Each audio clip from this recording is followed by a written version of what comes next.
खजुराहो निवासी डॉक्टर जमुना प्रसाद मिश्र इन दिनों दुनिया के विभिन्न देशों में पहुंचकर भारत का योग एवं अध्यात्म की शिक्षा प्रदान कर लोगों को स्वस्थ रहने एवं जीवन जीने की कला सिखा रहे हैं। निश्चित रूप से दुनिया के देशों में इनके द्वारा प्रदान की जा रही है शिक्षा अतुलनीय है और हमारे देश का गौरव भी बढ़ता है। आज खजुराहो निवासी अधिमान्य पत्रकार राजीव शुक्ला ने शिखा न्यूज़ चैनल के लिए उनसे उनके द्वारा प्रदान की जा रही है शिक्षा एवं योग व अध्यात्म के संबंध में विस्तार से बात की। दुनिया के अन्य देशों में, यूरोप और दुनिया के जितने भी पाश्चात्य देश हैं वहाँ पे स्वास्थ्य के प्रति जागरूकता है, इसलिए वो लोग योग और आयुर्वेद के ज़्यादा अनुयायी हैं। जैसे कि योग हमारे देश का है, भारत से योग निकला है, लेकिन हम ऐसी क्या कमी है कि हम उस चीज़ को नहीं अपना पा रहे हैं और दुनिया के अन्य देश अपना रहे हैं। भारत में स्वास्थ्य के प्रति सजगता कम है और यूरोप में स्वास्थ्य के प्रति लोग सजग हैं, उसके प्रति अवेयरनेस है लोगों में और वो ज़्यादा स्वस्थ रहने के लिए योग और आयुर्वेद को अपना रहे हैं। खासतौर से अगर देखा जाए स्वास्थ्य के मामले में तो यूरोप का इटली दुनिया का सर्वश्रेष्ठ देश माना जाता है, तो ऐसा क्या कारण है कि वहाँ पर जिस तरीके से अंग्रेजी दवाइयों को देकर देखें तो उन चीज़ों को अलग करके और योग को अपना रहे हैं, तो ऐसा क्या कारण है, क्यों अपना रहे हैं वो? यूरोप में जो जनरेशन है वो पढ़े लिखे लोग ज़्यादा हैं और अच्छी तरीके से जानते हैं कि अंग्रेजी दवाइयों का साइड इफ़ेक्ट कितना होता है। आयुर्वेद में किसी भी दवा का कोई साइड इफ़ेक्ट नहीं है और जितनी भी दवाइयाँ हैं या जितनी भी आयुर्वेद की दवाइयाँ हैं या एलोपैथी की हैं या होम्योपैथी की हैं, वो सब एक्चुअली आती तो नेचर से हैं।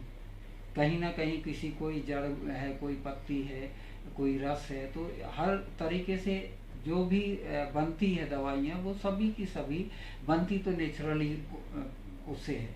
अब उसमें जो प्रॉपर केमिकल मिला दिया जाता है तो वो एलोपैथी दवाइयाँ हो जाती हैं, जिनमें बगैर केमिकल का है अब वो आयुर्वेद की दवाइयाँ मानी जाती हैं। तो वहाँ यूरोप में अधिक से अधिक लोग ये कोशिश करते हैं कि उन्हें केमिकल युक्त चीज़ें कम से कम लें और स्वास्थ्य के लिए सजगता के साथ में आयुर्वेद और नेचुरोपैथी का योग का ज़्यादा उपयोग करके अपने आप को स्वास्थ्य और सुगठित शरीर बनाए रखते हैं। असाध्य रोग हैं जैसे हार्ट की प्रॉब्लम हो, शुगर है, बीपी है, क्या इन चीज़ों के लिए भी योग का कोई योगदान है? योग के माध्यम से हम लोगों से छुटकारा पा सकते हैं और आयुर्वेद के माध्यम से भी। एक्चुअली ये होता क्या है, हार्ट की प्रॉब्लम जो होती है वो होती है अधिक एसिड बनने से। जब एसिड ज़्यादा बनता है तो आर्टरी टाइट होने लगती हैं और वो धीरे धीरे बंद होने लगती हैं, उसमें कोलेस्ट्रॉल जमा हो जाता है। आयुर्वेद चिकित्सा में जैसे कई ऐसे जो जड़ी बूटियाँ हैं, जैसे एक नाम आपको बताते हैं कि अर्जुन जो अपने यहाँ कबा बोलते हैं, उसकी छाल का रस है, उसकी छाल का अगर काढ़ा बना के लोगों को दिया जाए तो उससे ये ब्लॉकेज ख़त्म हो जाती है। और इस बात को ज़्यादा भारत से ज़्यादा वो लोग अधिक अध्ययन कर रहे हैं, रिसर्च कर रहे हैं और उन्होंने ये पाया है कि इसका बेनिफिट अंग्रेजी दवाइयों से शीघ्र होता है और स्थायी होता है। आज अगर देखा जाए तो हमारे देश में खास तौर से जैसा कि मैंने आपको बताया कि हृदय रोग है या बीपी है या शुगर है या और अन्य कई असाध्य बीमारियां हैं, ये बढ़ने के क्या कारण है? खान पान तो एक बहुत बड़ा कारण है ही, लेकिन और भी क्या कारण है? एक्चुअली होता क्या है कि अपनी सोच से अपना न्यूरॉन काम करने लगते हैं।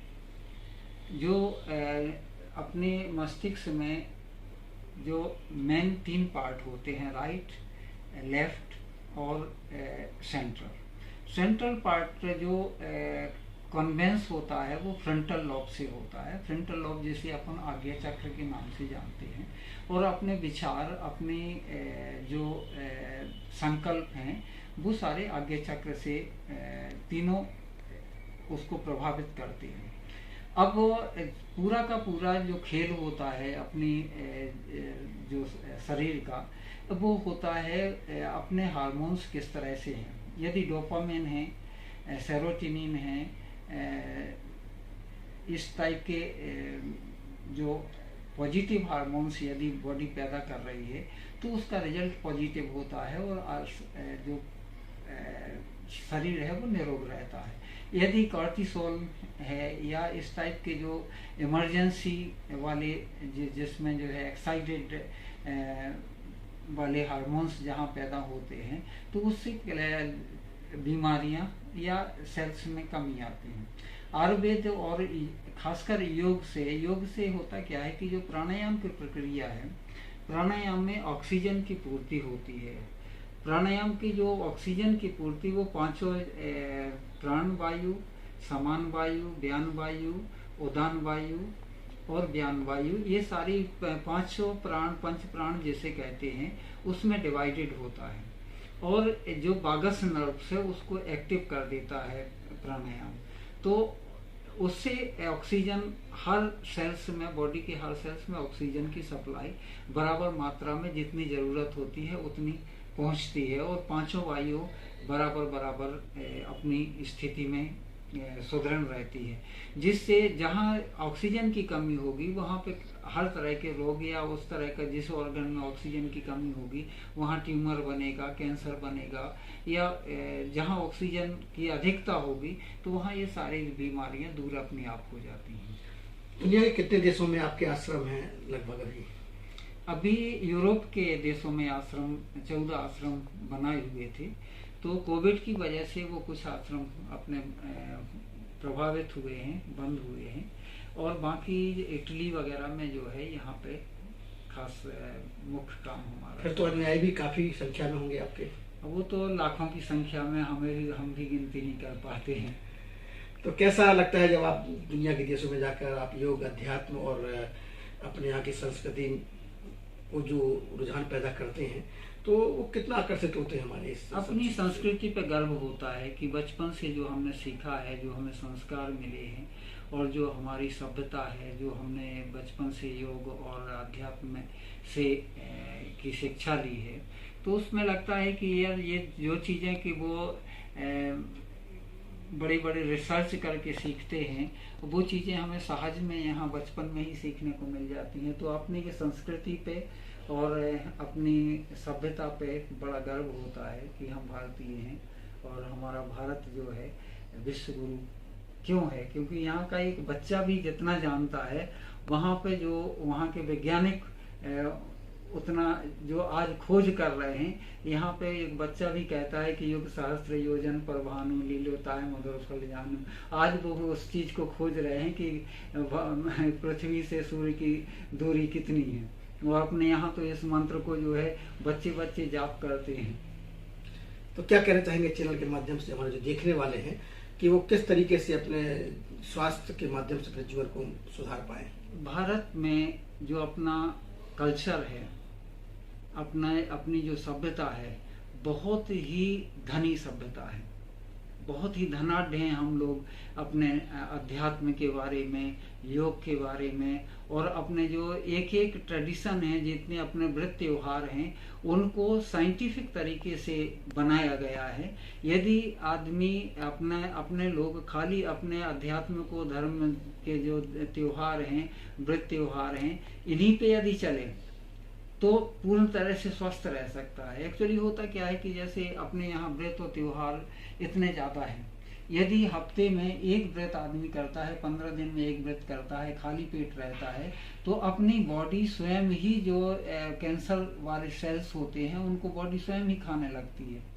और इसीलिए आज जो पहले लंघन कराई जाती थी कि किसी को बुखार आ गया, किसी को कोई बड़ी असाध्य रोग हो गया, तो उसे लंघन देते थे कि 15 दिन की लंघन दे दो, 1 महीने की लंघन दे दो।